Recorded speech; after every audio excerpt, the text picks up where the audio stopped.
Pelatihan dan pengembangan adalah suatu usaha yang direncanakan dari suatu organisasi atau perusahaan guna untuk meningkatkan pengetahuan, keterampilan, dan usaha karyawannya itu sendiri. Tetapi, pelatihan dan pengembangan memiliki perbedaan, di mana pelatihan lebih ditekankan pada karyawan guna untuk meningkatkan kinerja pada saat itu juga, sedangkan pengembangan adalah suatu kegiatan guna untuk meningkatkan pengetahuan kinerja untuk di masa yang akan datang. Nah, ada 3 manfaat dari pelatihan, di mana yang pertama manfaat bagi karyawan yang baru direkrut, di mana pelatihan ini sangat berguna. Nah, contohnya kalian yang baru memasuki dunia kerja, Anda diberikan pelatihan oleh organisasi itu sendiri maupun perusahaan itu sendiri dalam mengetahui, memberikan arahan apa-apa saja yang akan dikerjakan dalam perusahaan itu sendiri. Kemudian yang kedua adalah untuk manfaat bagi perubahan-perubahan lingkungan, di mana di lingkungan kerja Anda sebelumnya berbeda dengan perusahaan yang akan Anda tempati nantinya, sehingga sebelum Anda memasuki dunia kerja baru, pasti Anda diarahkan, dilatih dalam hal lingkungan itu sendiri, di mana Anda akan ditempatkan. 3 adalah bermanfaat untuk meningkatkan daya saing, di mana para pegawai dilatih untuk berproduktivitas dalam kinerja, sehingga Anda dapat bersaing dengan perusahaan-perusahaan lain, baik itu dari lingkungannya, kemudian perkembangannya. Anda dilatih dalam hal tersebut untuk meningkatkan produktivitas dari karyawan itu sendiri. Nah, teman-teman, ada juga nih langkah dalam pelaksanaan pelatihan, yaitu yang pertama, menganalisis kebutuhan pelatihan organisasi atau yang sering disebut dengan need analysis atau assessment, di mana kita perlu menganalisis materi apa nih yang akan kita pelatihkan pada karyawan-karyawan. Nah, kemudian yang kedua adalah menentukan sasaran dan materi program. Nah, setelah kita menentukan apa yang akan kita bahas dalam pelatihan tersebut, kita juga perlu materi-materi apa saja nih yang akan kita sampaikan di saat pelatihan tersebut. Kemudian apa sasarannya, apakah hanya kepada karyawan bawahan atau kepada manajer-manajer saja. Kemudian yang ketiga adalah untuk menentukan metode pelatihan dan prinsip-prinsip belajar yang digunakan.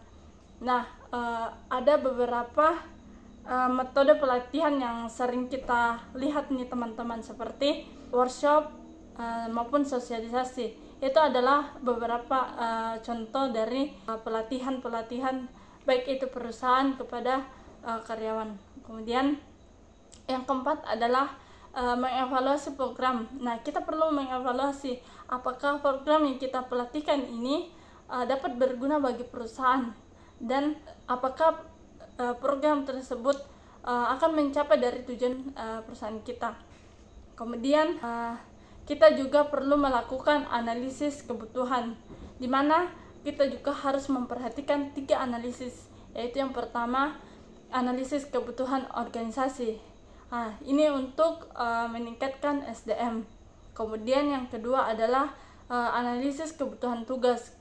Di sini bertujuan untuk apa-apa saja yang dibutuhkan dari karyawan dalam melakukan tugasnya. Kemudian yang ketiga adalah analisis kebutuhan pegawai. Nah, di sini ketika kita melakukan pekerjaan di luar, apa saja yang diperlukan dari pegawai itu sendiri. Contohnya, ketika Anda ditempatkan di suatu daerah yang tidak memiliki jaringan. Nah, itulah guna dari pentingnya pelatihan, di mana mungkin ada saja alat yang digunakan dalam mengatasi permasalahan yang ada di lingkungan kerja tersebut. Kemudian ada beberapa metode pelatihan, yaitu yang pertama, pelatihan on the job training atau pelatihan untuk manajer atau supervisor sebagai pelatih, di mana yang seperti saya katakan tadi, bahwa kita melakukan evaluasi apakah program ini sasarannya kemana, apakah hanya kepada manajer atau hanya kepada bawahan. Nah, pelatihan on the job training ini hanya dilakukan pelatihan pada atasan. Yang nantinya atasan ini yang akan mengawasi karyawannya dalam jam kerja. Kemudian yang kedua adalah coaching, adalah pelatihan yang dilakukan di tempat kerja oleh petugas secara informal dan tidak terencana.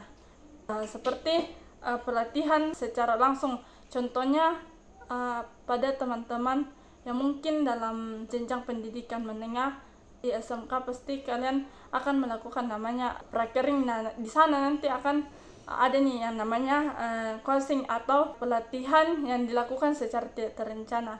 Jadi pada saat Anda di tempat kerja dan Anda tidak mengetahui cara kerja dari alat tersebut, maka itu yang namanya coaching, di mana Anda diajarkan secara tidak terencana atau secara tiba-tiba. Nah, yang ketiga adalah metode pelatihan off the job training atau pelatihan yang dilakukan di luar perusahaan guna untuk meningkatkan profesional dan soft skill. Nah, metode ini dapat berupa video simulasi, role play, case study maupun program learning. Nah, salah satu contohnya adalah video saya kali ini, di mana ini merupakan metode off the job training atau pelatihan pengetahuan di luar perusahaan.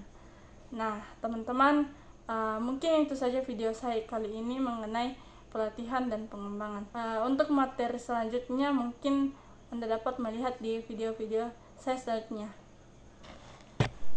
Halo teman-teman, kembali lagi dengan saya, di mana video sebelumnya saya membahas mengenai pelatihan dan pengembangan. Nah, video kali ini saya akan membahas mengenai penilaian kinerja. Nah, yang pertama, dalam Kamus Besar Bahasa Indonesia, kinerja atau performance yaitu suatu yang dapat dicapai maupun kemampuan kinerja dan prestasi yang diperlihatkan oleh karyawan.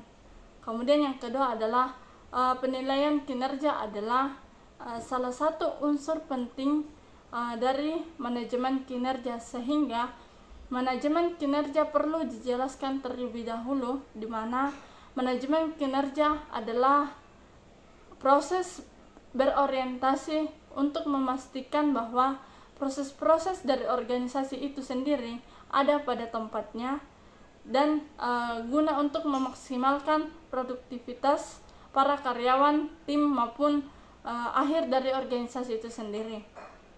Nah, ada yang bertanya nih, apa sih itu penilaian kinerja? Nah, penilaian kinerja adalah proses yang dilakukan organisasi untuk mengevaluasi hasil kerja para karyawannya.